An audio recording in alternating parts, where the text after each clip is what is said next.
Hey, bonjour, Jessie here. I want to show you some sewing skills via making medicine bags. But you can use your bag for whatever you want, whether like you collect things that you can store in there. You can use the bag to put presents in and give to someone else as a gift. So it's like a double present. And they also get to like remember you because you made the bag. So yeah. Before I get to showing you how to make things and what you'll need to make those things, let's look at some examples.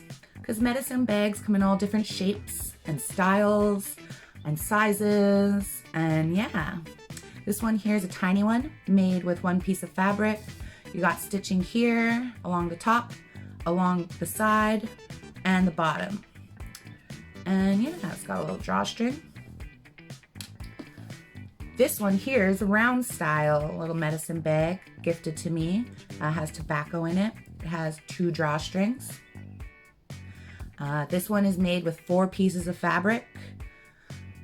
We've got stitching along the top all the way around the sides, and then we've got some here as well in where the drawstring is.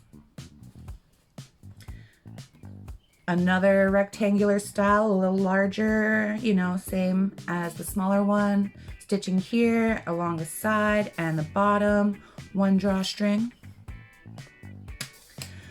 You don't need fancy fabrics. You don't need ribbons. You don't need string. You do need some like needle and thread. You do need fabric. But yeah, it can be super like DIY. This one here is just like made out of an old t-shirt that I had. I used dental floss for my string because, you know, I had a needle. My drawstring is made out of old headphones that like are broken. So, you know, reducing, reusing, recycling. It has that like really cool punk rock aesthetic. Yeah. And again, you can put whatever you want in these things and give them to whoever you want and make as many as you want. And again, the sewing skills that I show you through this, you can apply them for apply them to other things as well. So yeah. Next is finding out what you'll need to make these. Boom.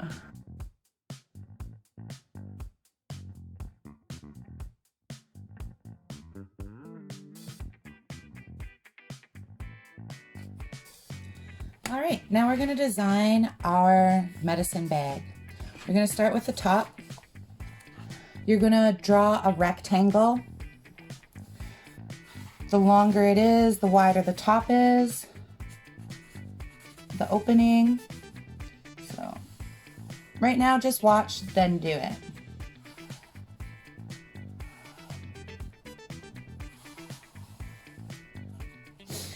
So this will be the opening, the top of my bag. The reason why I wanted you to create this rectangle is just to show you that this is where our drawstring is actually going to be in. This here is going to be like folded in half. And then this here, this top area, will be folded to touch this side here, and then we'll be like sewing along these edges. But you'll see that a little later on in the video. So now that we've created our top, now we can like design what the bottom of our bag is going to be like. I'll also let you know that we're going to need like little flappies on the end, like these little ends are going to fold in. So my bag is really going to like be about this wide. But yeah, now I can design like what the bottom here looks like now that I've got the top ready. I'm gonna do that quick fast. Like, you can have like a round bag. You can like make it look spiky if you want. You know, it can also totally be like a a square, rectangle. It can be any shape you want. Yeah, this one, I'm gonna go for a round one.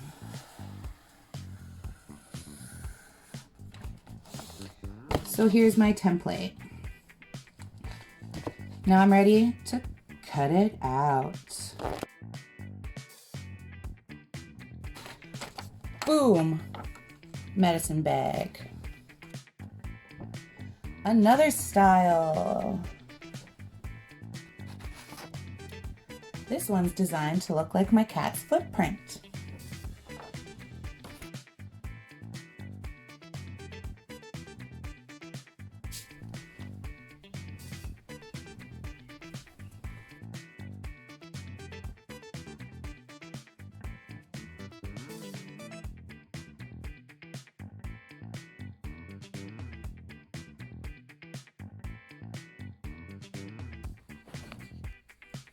Now we're ready to sew.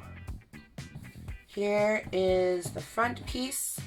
Here is the back piece. I'm gonna flip them over so the insides are facing up. By the inside, it's just like the inside of the bag. Our first step is to get our needle threaded. I just kept mine in a piece of paper so it's easy to find. I'm gonna use dental floss for my thread because I like how strong it is. Very DIY punk rock. Also, you'll be able to see my stitches because they're contrasting colors.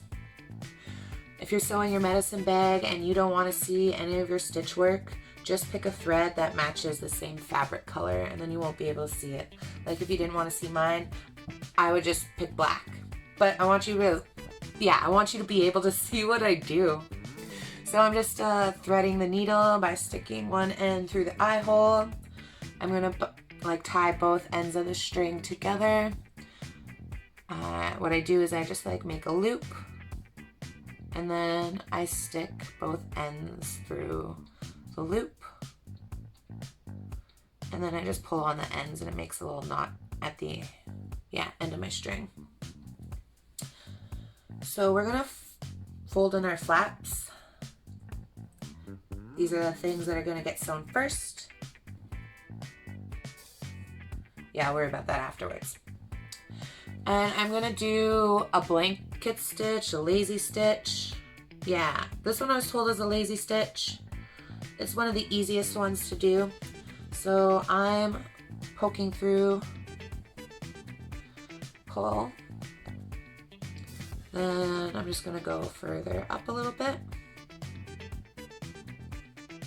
and bring it on back. So there's my first stitch, little lines of stitch. I'm gonna go up a little bit, poke through, pull, go back. And I think I can get one more stitch in there. I like little side angle. It's just going back and forth. You know, poking through from the back to the front, poking from the front to the back. Until we just get to the end of the row or the line that we're making. So, oops.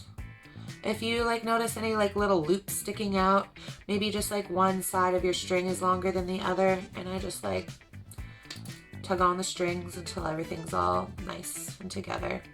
Sweet. Now we're ready to tie it off. So tie it off in the back or the inside of your bag so that you won't see any of it. Because this is the outside of my bag and I just want that nice stitching work. I don't want to see any of my knots and things like that. And to finish this off, I'll just bring this up closer. I'm going to take my needle and I'm going to stick it underneath the stitch closest to where my thread came out. I'll pull tight, not too tight, just so it's all together. Now I'm going to stick it underneath that stitch again, and it's going to form a loop. Right here. I'm just going to stick my needle through the loop, and this is going to create a knot onto that stitch. Oops, got a little loop in there. Perfect. Be really gentle at this stage. It's or else you can get it to like bunch up really tight. That's okay, but yeah. Gonna do one more knot to keep our first knot in place. So yeah, stick it underneath the stitch, create the loop, then stick your needle through the loop and pull. Bam. Now I can cut this off with some scissors.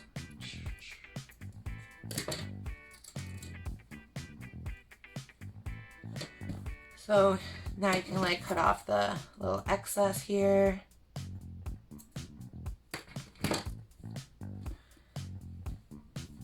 That's what it looks like. And now I need to do the other one. And then these two.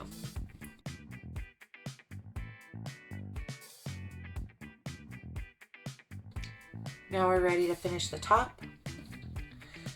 Yeah, fold them back so the insides are facing up.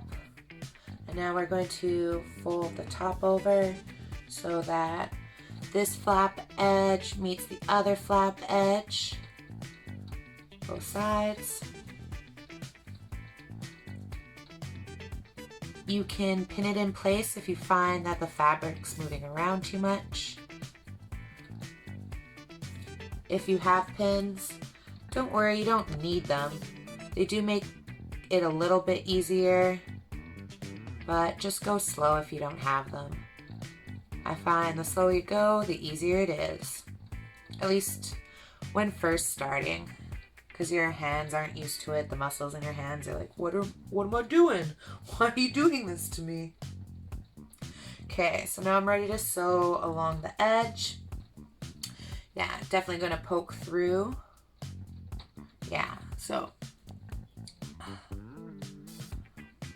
here we go. Just poke as close to the edge as you can. Kind of like right in the corner. Pull through.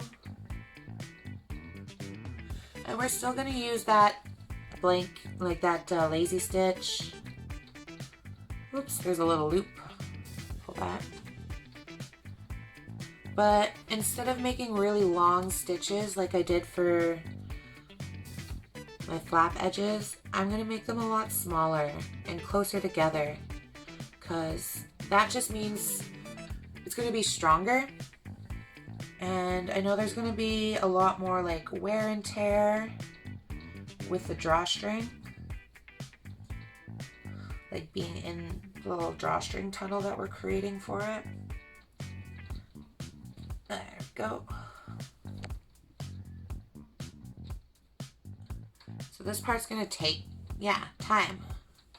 It's not really hard, it's just a lot of repetition of going like back and forth, back and forth. Yeah, always like double check too that you're going through both sides of the material.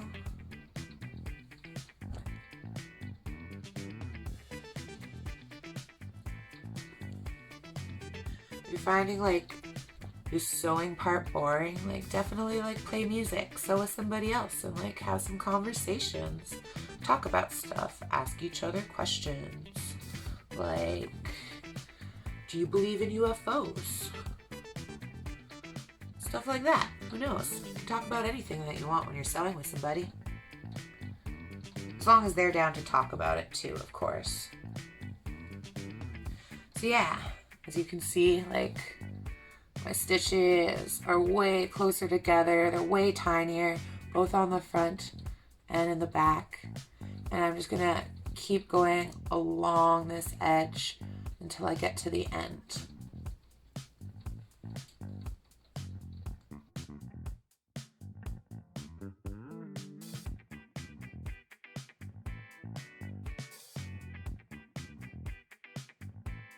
Okay, I'm gonna show you a little technique, a little trick to sew a little bit faster.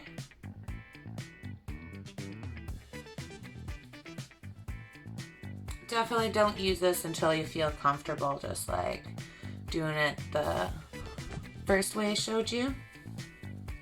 So now that you've poked from the back and your needle and thread are coming out through the front, you're gonna poke back through, but you're gonna, poke back through, and then you're basically just gonna like fold the fabric on itself like an accordion, making sure that you're poking through all those layers of fabric.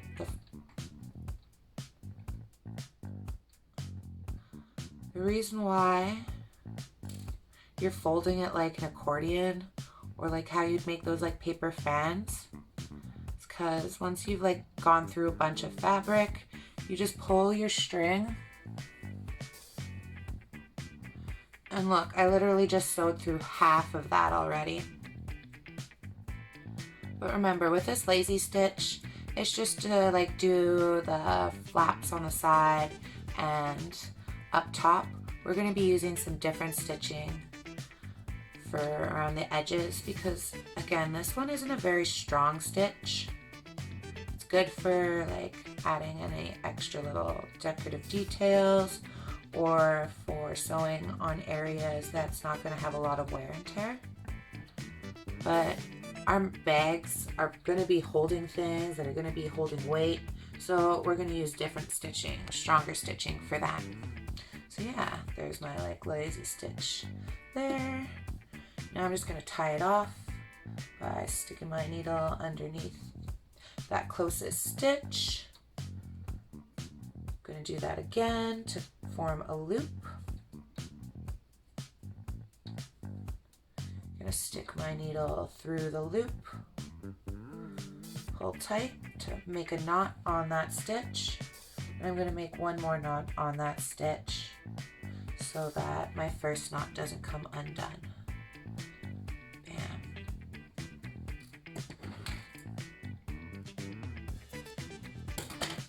And now, so this is the inside of my bag. I'm gonna put that facing the table so the outside is facing up. Here's the front of my bag's outside, and it's gonna touch the other outside. I'm gonna line that up. Okay, if it's not perfect. The reason why we're doing this is so that we won't be able to see our sewing stitches when we fold it inside out. It'll give it that really professional looking look. So yeah, if you don't have a lot of thread on your needle, rethread. I'm just gonna tie a knot on the end of this and keep using it. And again, like you can pin your fabric pieces together so they don't shift around and move, because it can be really annoying while sewing and just having it move around. And it will help with that more professional look, but I'm going with that like DIY, like if I didn't have it. So yeah, just go slow. Now I'm ready to sew. This is what I call like a little overhand stitch. I'm sure it has like a more technical name, but I forget what it's called. And like the reason why I call it the overhand stitch is because my needle is gonna keep coming over top of this little line here between the fabrics. So yeah, always be poking through on the same side. So let's say like the top. Poke through from the back, bring it on over, and poke again at the top.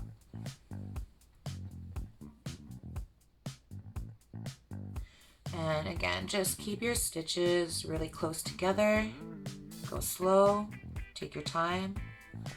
Again, you want your stitches close together because that will make it really, really strong.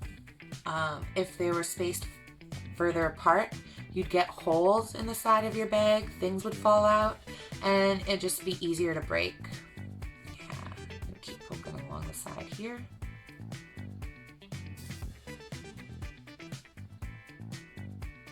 Taking my time. Yeah, again, I totally forget what this actual stitch is called. I call it the overhand. Because yeah, my string just keeps going over the top, back to the front. So I'm just going to keep doing this for a little bit, and then I'm going to switch it up and do a different sewing stitch after.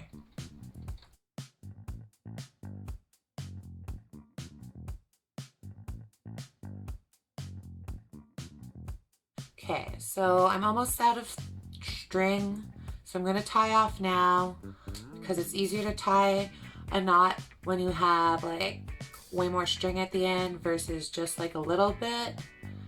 Yeah. It's okay to have a little excess. So you're going to use the same method, you know, sticking your needle underneath the closest stitch nearby.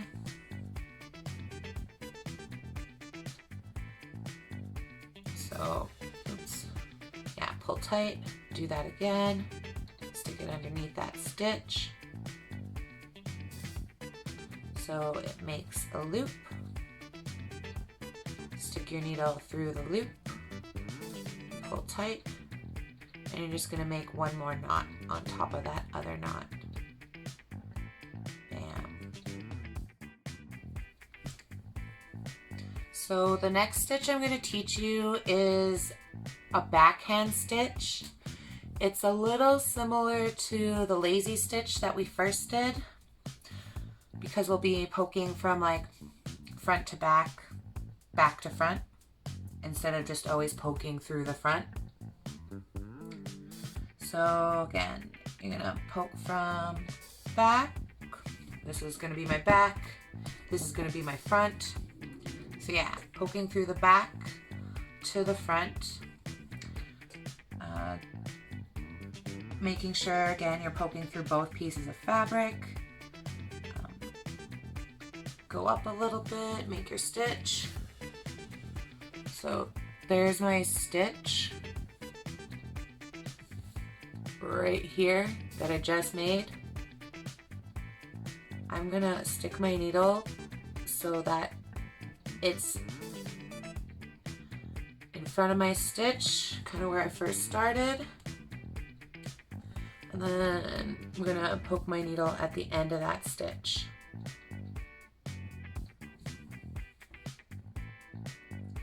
Basically, I've just made 2 stitches in one spot. And now I'm ready to make my next stitch. Push it on over. So poking through the back. Oh. Yeah, make sure you're going through both pieces of fabric. Yeah.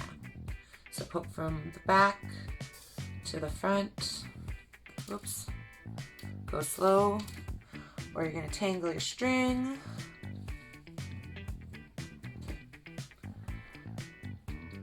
Then, just going to realign my fabric. Perfect. Yeah, make your next stitch.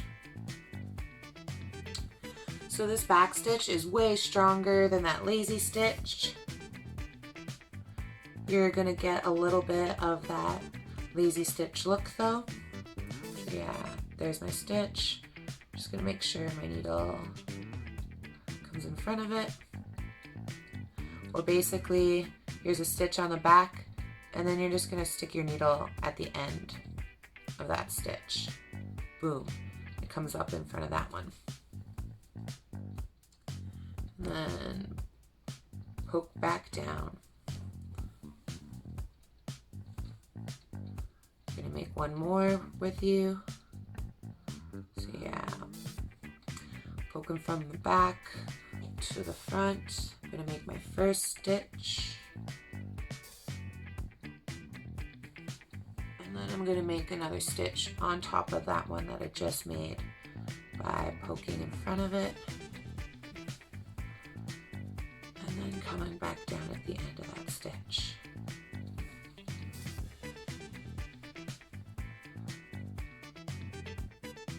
So yeah, you get the little spaces. It definitely looks different than this overhand one because you can still like see, like still open it up this way a little.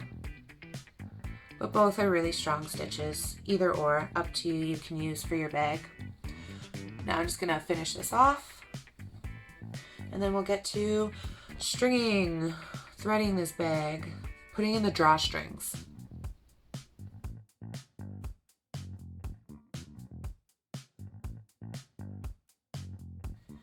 So I'm ready to tie it off, but before I do, I just want to like point out how you know you're doing the back stitch like correctly.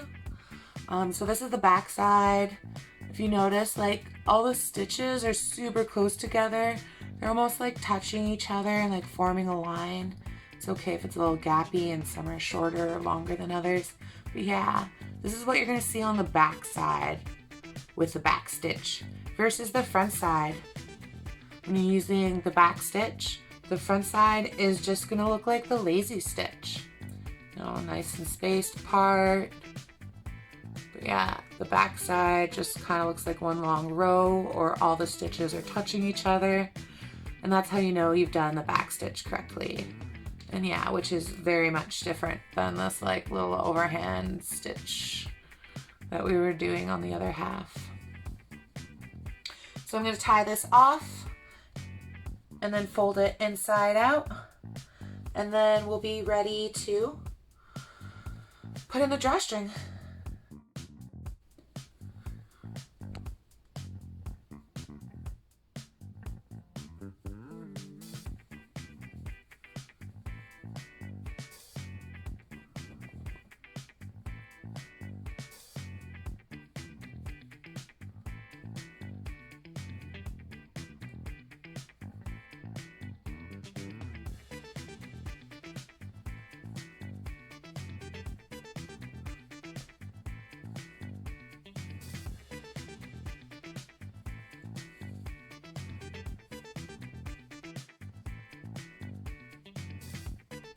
Time to add the drawstring. Just I'm using ribbon, but grab whatever you're using, string, cord, yeah. You don't need a really long piece. I don't know, mine's probably like 10 inches long, I'm guessing. The longer it is, the longer your string dangles. And if you want a long dangly string, then just make your string long. I don't want it too long though. I'm gonna use a safety pin now and just like stick it through the edge. This is to make threading your ribbon, your drawstring through a lot easier. So yeah, I'm going to take my safety pin, just stick it through. I'm gonna push the fabric down on the safety pin until it like pokes through the other side. I'm gonna pull. Hold on to that edge. So we've gone through the front, now we need to go through the back. Poke through. Almost done. Both of our ends are coming out one side, but I want a drawstring on each side. So I'm going to take my safety pin and I'm just going to go through the front one more time.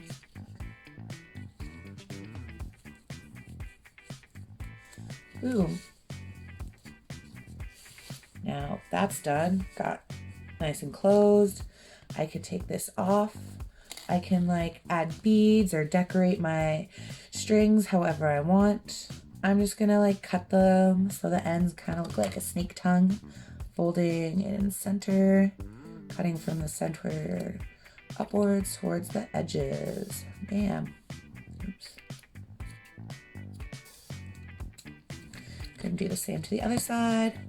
And then yeah, pretty much finished my medicine bag, which I'm gonna use to hold catnip once I grow it and dry it over the summer. Yeah, now I've got a place to store it. So my cat has catnip all winter long. She's gonna love me. Yeah, but the reason why they're called medicine bags is literally because I'm putting like plant medicine in it. The bag is breathable, the fabric's breathable. I like storing my like herbs and sage and juniper or Labrador tea or whatever type of plants I've collected off the land. I just, yeah, prefer to keep it in fabric versus something like plastic. Yeah, just keeping things closer and as natural to nature as possible, I guess. Or that's what I'm into. So yeah, thank you for spending time with me or watching this. Yeah, next week, next tutorial, we'll be doing wheat pasting together. I want to show you some of my murals here in Winnipeg, and also just show you some like of my favorite wheat pastes here in Winnipeg. And yeah, I'll talk to you later. Bye.